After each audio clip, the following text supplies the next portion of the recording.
الاتنين زي بعض يعني مش هيفرقوا كتير. الناس كانت عماله تقول لك المصري عمل 12 صفقه 12 صفقه. 12 صفقه من مين؟ هو ما جابش 12 صفقه لاعيبه عالميه، ده جاب 12 صفقه من الدوري المصري. جاب 12 صفقه من الدوري المصري، يعني اللعيبه اتغلبت قبل كده من الاهلي، اذا كان في المقاولين، اذا كان في الاسماعيليه، اذا كان في المصري قبل كده، اذا كان في سيراميكا، اذا كان في بيراميدز، اذا كان في اي حته، ما هو اتغلب من الاهلي.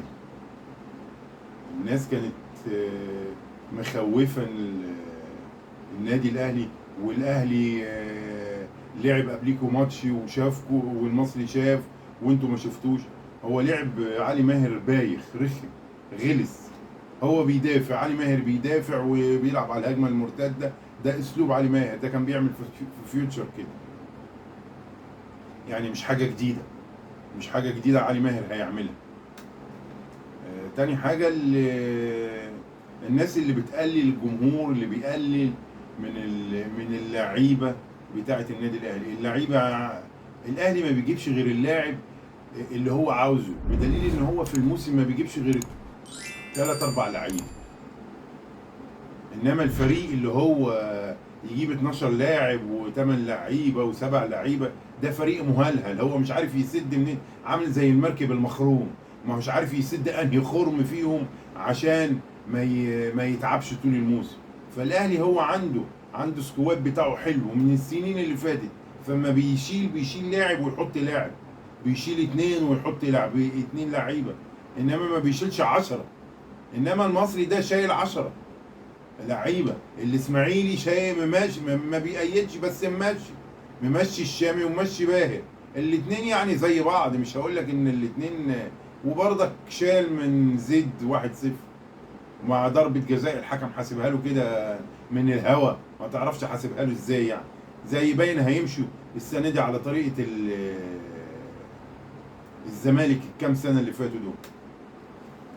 تاني حاجة عاوزين نتكلم على محمد عادل. يعني محمد عادل ده ايه نظامه؟ يعني هو نهى الماتش قبلها بدقيقتين، ده ليه بأمارة ايه؟ ده انت اللي حاطط ال6 دقايق، يبقى تحط الدقيقتين اللي ناقصين. انت هتعمل احتواء تاني؟ هو انت كنت عملت احتواء للزمالك وهتعمل احتواء للمصري؟ كل الفرق هتعمل لها احتواء؟ اقول له عيب. انت مفروض زي القاضي بيدخل المحكمة بيحكم بالعدل، ما بيحكمش بغير كده. واللاعب سمير فكري كان امبارح لازم يطرد، ده عمل 5 فاولات، كل فاول بانذار. يعني انت وقصادك، مش هقول ان انت ما شفتهمش، هو انت ما بتشوفش؟ محمد عادل، احنا بنقول ان انت حكم كويس، عيب ان احنا كل شويه نكلمك ونلفت نظرك. انت خلاص كبير، انت خلاص في 2 3 مش هتبقى موجود. اعمل لاخرتك، اعمل لاخره اخره نهايه التحكيم، مش اخرتك ان انت تموت يعني. اخره نهايه التحكيم ان انت تطلع ويقولوا محمد عادل ده كان كذا، محمد عادل كان حكم عادل. نتكلم على محمد فاروق ايه اللي انت عامله ايه اللي انت عامله دوت؟ ده انت يا اخي كلت وشربت جوه النادي الاهلي، ده انت اتشهرت من النادي الاهلي. يعني انت عاوز ايه؟ عيب عليك اللي انت بتعمله دوت. اما تتكلم على ان في مشاكل ولا ما فيش مشاكل، عيب. ده انا اهلاوي، اما بيكون في مشاكل اهلاوي ولا كلت ولا شربت جوه النادي الاهلي، اما بيكون في مشاكل جوه النادي الاهلي ما بقدرش اقول لاي حد ان في وبتاع، وبقدر ان انا اقعد في قاعده واحكي فيه، لا، لان انا اهلاوي، انا عاوز ان البيت بتاعي يبقى هادي، ما حدش يتكلم عليه. ده انت كلت وشربت ولحم كتفك من خير الاهلي. والعز اللي انت فيه دوت ان انت تبقى مقدم برنامج في قناه من القنوات الصفراء من خير الاهلي، عشان الناس عرفتك من الاهلي. ما تمشيش ورا رضا ده ما بيحبش الاهلي، كال وشرب في الاهلي وما بيشيل. ده احنا لما بندخل بيت واحد وبنشرب ميه او بناكل لقمه بنقول لا، احنا البيت دوت ما ينفعش ان احنا نقول عليه كلمه عيب، احنا شربنا فيه وكلنا فيه. انت عاوز ايه؟ عيب يا اخي، انت مالكش دعوه. ولو انت عارف، مش عشان تخدم برنامجك تقول الكلام ده على الاهلي. حتى لو الكلام صحيح، الكلام مش صحيح، وحتى لو صحيح عيب. عيب واتكلم ده، وافتكر العيش والملح اللي انت اكلته جوه. يعني احنا مش كفايه. هو انت ومجدي عبد الغني ومصطفى يونس في ايه يا جدعان؟ عيب يا جدعان، ده انتوا كلتوا وشربتوا. مجدي عبد الغني ده ما كانش حد يعرفه، مصطفى يونس ده ما كانش حد يعرفه. انتوا اتعرفتوا من النادي الاهلي وكبرتوا من النادي الاهلي. مصطفى يونس عشان يدخل في اي حته ويقولوا عليه مصطفى يونس من الاهلي، مش عشان اي حاجه تانية. لو لعب في اي نادي تاني ما كانش حد عبره، ما كانش حد بصله. هو ومجدي عبد الغني. انت يا مجدي عبد الغني طلعت احترفت بره من الاهلي، ما احترفتش بره من نفسك. ما كنتش بتلعب في مركز شباب رود الفرج وحد قال لك تعالى تعالى العب عندنا بره في البرتغال. لا يا مجدي، عيب. عيب ان انتوا تبقوا كلتوا وشربتوا جوه النادي وتخرجوا تشتموا وتعملوا فيه، وانتوا قعدتوا كلتوا وشربتوا مع الخطيب. اوعى، عيب. ومصطفى يونس يطلع يتكلم على الخطيب ويعيط دموع. انت مسيح يا مصطفى، عيب يا مصطفى. اللي كلت وشربت وحبيته ما تقولش فيه كلمه عيب، حتى لو غلط فيك يا اخي. عيب يا مصطفى الكلام دوت. عيب، انتوا اهلاويه ان انت تطلع وتتكلم على الاهلي بالمنظر ده. دي تبقى ما تبقاش اصول، ولا تبقى جدعنه، ولا تبقى مرجله.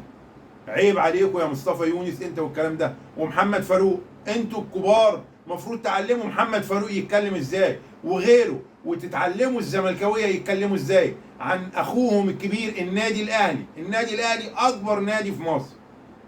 لازم الناس تبقى فاهمه كده وواعيه كده، ما تسمعوش لاي حته تانية. وعاوزين نقول حاجه كلمه تاني للجمهور المصري. يعني انت في اول الماتش، يعني انتوا بتيجوا بتستفزوا الجمهور الاهلي في قلب الملعب ليه؟ ويجي ما يجي عما يجي جمهور الاهلي يتكلم تبص تلاقي الاتحاد والرابطه عاقبت جمهور الاهلي. طب ليه ما تعاقبوا دوت؟ انت بتشاور له ان انت صغير، وبعد الماتش كنتوا بتعيطوا كلكم وندمانين. انا هوريكم صورتكم انتوا بتعملوا. انتوا كان شكلكم ايه؟ في اول الماتش بتعمل للاهلي ان هو صغير. لا، الاهلي مش صغير. الاهلي مش صغير. الاهلي غلبكم 4 امبارح مع الرأفة، والحكم كان بيجاملكم. سمير فكري كان لازم يطرد، وباهر المحمدي اتطرد طرد حق، مش طرد كده زور. محدش بيجاملنا بحاجه. احنا جمايلنا مغرقه الكل. محدش بيجاملنا بحاجه، محدش بياكلنا، محدش بيشربنا، محدش بيدينا لاعب لله. اما حد لو لاعب ب 2 جنيه بيتباع ب 2 جنيه، اما حد بيعرف ان هو رايح الاهلي بيقول لك ب 20 مليون جنيه. ليه يا عم؟ في ايه؟ ده انت لسه كنت هتبيعه ب 2 جنيه. انت بتعليه عليا ليه كده؟ يقول لك ده الاهلي زمان ما كسبتش من الاهلي. اهو انت ما كسبتش من الاهلي. يعني الاهلي احسن نادي في مصر، واكبر نادي في مصر، واغنى نادي في مصر. فعيب عليكم الكلام دوت. لازم مفروض يا جمهور مصر كله وجمهور الاهلي يفهموا ان هم بيتكلموا. وبقول لجمهور الاهلي عيب ان انتوا تضربوا في نادي الاهلي، وعيب ان انتوا تمشوا وتتسحبوا زي ما الناس التانية بتتسحب. احنا ما نتسحبش، جمهور الاهلي ما يتسحبش. ونقول السلام عليكم ورحمة الله.